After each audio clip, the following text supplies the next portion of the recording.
प्रदेश का आम कांग्रेस जन ये स्वीकार करता है कि 2022 में इस प्रदेश का चेहरा कांग्रेस का हरीश रावत है।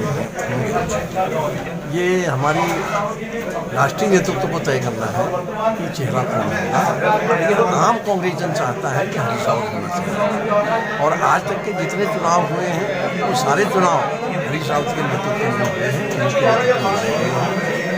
और आगे भी इस प्रदेश के हर क्षेत्र की जानकारी, हर गाँव जिले की जानकारी, हर आम जनता को पहुँचाने वाली सोच जानकारी सब हरीश रावत जी के पास है।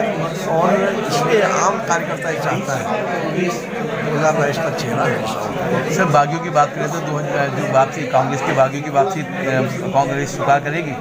देखिए, सबसे बड़ी गलती भारतीय जनता पार्टी ने की। जो संविधान की हत्या करने वाले लोग हैं, लोकतंत्र की हत्या करने वाले लोग हैं, जिनको जनता ने विश्वास करके चुना था, वो जनता को धोखा दे करके चले गए हैं। ऐसे लोगों को उन्होंने मंत्री बना करके रखा है, अपनी सरकार को चला रहे हैं। मैं समझता हूँ इससे बड़ा दुर्भाग्य इस प्रदेश का कुछ नहीं हो सकता। और कांग्रेस का नेतृत्व और कांग्रेस के आम कार्यकर्ता कभी नहीं चाहेंगे कि दरबदल करने वालों को दोबारा आज किसान से लेके आम जनता सड़कों पर है, तो ऐसा क्या हो गया देश में जो ये तानाशाह रवैया अपनाया जा रहा है? देखिए, ये धनतंत्र की सरकार है, इसका लोकतंत्र से कोई सरोकार नहीं है। आज जिस देश को कांग्रेस जय जवान और जय किसान का नारा दे करके आगे बढ़ा रही थी, आज देखो किसान के सामने जवान को खड़ा कर दिया गया है। लाठीचार्ज हो रहा है किसानों पर। इस देश के अन्नदाता पर अत्याचार ऐसा कभी न सुना न देखा गया, और इसकी जितनी निंदा की जाए कम। वहीं बात करते हैं बागियों को लेके। बागी अगर वापस आते हैं पार्टी में तो उनको क्या वजह दी है? देखिए, जिनको माननीय न्यायालय ने भी संवैधानिक पापी कहा, कांग्रेस का कोई भी समर्पित कार्यकर्ता उनको स्वीकार नहीं। ऐसे हालात हो गए, किसान से लेके आमजन सड़कों पर उतरने के लिए बेबस हो गया है। तो ये सरकार तानाशाह रवैया अपना रही है, ये क्या चाहते हैं? निसंदेह नरेंद्र मोदी जी की कार्यशैली हमेशा तानाशाहपूर्ण रही है, और जिस तरीके से उन्होंने कृषि अध्यादेश रूपी काले कानून पारित किए हैं, उससे किसानों में बहुत आक्रोश है। और पंजाब, हरियाणा, उत्तर प्रदेश, उत्तराखंड के किसान आंदोलित हैं और दिल्ली कूच कर चुके हैं, लेकिन कहीं पर भी उनकी कोई सुनवाई नहीं हो रही। कि कहीं पर भी कोई जिम्मेदार मंत्री या कोई जिम्मेदार व्यक्ति आगे बढ़ कर के नहीं आया जो किसानों से बातचीत करे। ऊपर से उल्टा ये लोग पुलिस के माध्यम से किसानों का दमन कर रहे हैं, उन पर तमाम पाबंदियां लगा रहे हैं, और उनका जो लोकतांत्रिक अधिकार है विरोध करने का, उस पर ये लोग पाबंदी लगा रहे हैं। तो ये अन्यायपूर्ण है और निंदनीय है। वही बात करते हैं जो 11 कांग्रेसी 17 के चुनाव में कांग्रेस छोड़ के दूसरी पार्टी में गए थे, यदि आज वो पार्टी में आते हैं तो पार्टी के इसकी स्वीकार करेगी? देखिए, कांग्रेस के 11 निर्वाचित विधायक हैं 2016 में, और निसंदेह वो एक उन्माद वाला चुनाव था। भावनाओं में बह करके लोगों ने, क्योंकि नरेंद्र मोदी जी ने नोटबंदी करके लोगों को एक उम्मीद जगाई थी कि भ्रष्टाचार पे हम लोग जो है चोट कर रहे हैं। लेकिन देवभूमि उत्तराखंड में डबल इंजन सरकार बनने के बाद और 4 साल के बाद अब जिस तरीके से भ्रष्टाचार का बोलबाला है, स्वयं में मुख्यमंत्री त्रिवेंद्र सिंह रावत जी ने अपने श्रम मंत्री जो कर्मकार कल्याण बोर्ड के अध्यक्ष भी थे, हरक सिंह रावत जी, उनको हटाया, क्योंकि 400 करोड़ रुपए का घोटाला कर्मकार बोर्ड में हुआ है। ये उन्होंने खुद भी स्वीकार किया है। तो हमारा ये मांग है कि हरक सिंह जी को जो है मंत्रिमंडल से हटाया जाए, उनको बर्खास्त किया जाए, और दूसरा जो महिला उत्पीड़न के जो केसेस हैं उस पर तुरंत कार्रवाई होनी चाहिए। बात पूरी हुई है, बात ये हुई जो पार्टी छोड़ के गए थे, यदि आज पार्टी में वापस आते हैं तो क्या पार्टी के कार्यकर्ता या जो है उसको स्वीकार करेंगे? नहीं, यहाँ पर आम जनता भी जो 2016 में बगावत करके भारतीय जनता पार्टी में चले गए, आम जनता की भी राय उनके प्रति बहुत नकारात्मक है।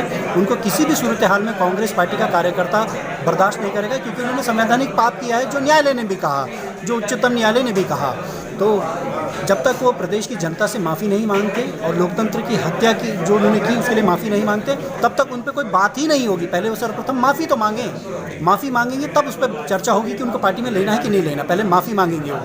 2022 में कांग्रेस का कौन चेहरा होगा सीएम के लिए? निसंदेह देवभूमि उत्तराखंड में आज चाहे कांग्रेस हो या भारतीय जनता पार्टी हो, हरीश रावत जी से बड़ा चेहरा दोनों ही पार्टियों में नहीं है। और ये आम जनता कह रही है, क्योंकि उनके द्वारा बनाई गई जो जनहित की योजनाएं थी, आज लोग उस चीज़ को महसूस कर रहे हैं कि किस तरीके से आम लोगों के दिलों को छूने का प्रयास उन्होंने अपनी जनहित की योजनाओं से किया।